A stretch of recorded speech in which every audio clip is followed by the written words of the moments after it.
My words, Frank.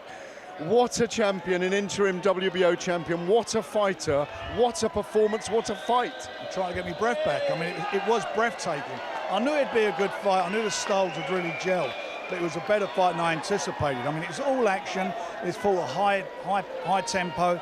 And what surprised me, they both come in quite heavy. What surprised me was that Joe Joyce was getting his jabs off very early in sort of about after the third round, getting his jabs off very quickly and starting to command the fight and taking the fight over.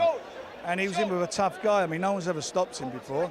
And he took his lumps. And by the way, so did Joe. He took some tremendous shots.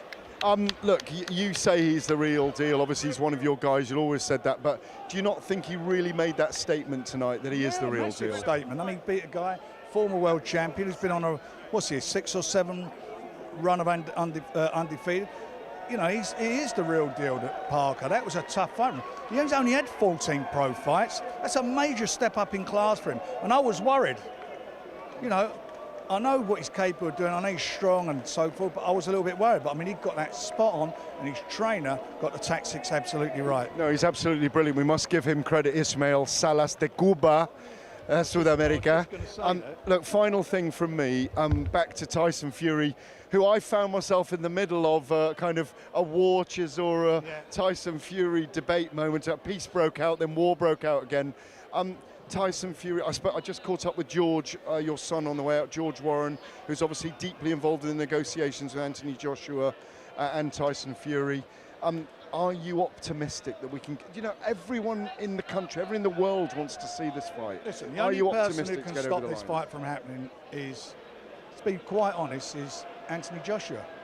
He said he wants it, so he needs to instruct his team. We've given them nearly everything they wanted, over and above for a guy who's coming off of 2 losses. So let's just get it on. Or if you don't want the fight, say so, and we can move on. We want it. We've had the contract. They've had the contract for well over a week now, and we are where we are. On Monday, I think we're going to have a meeting, and we'll see where it goes from there. I want the fight. I mean, I desperately want to get that fight on. Tyson wants it. That's why the offer, such a generous offer was made. Thank you so much again for another amazing night for our listeners on TalkSport, for us personally. Thank you so much. We do the business, don't we?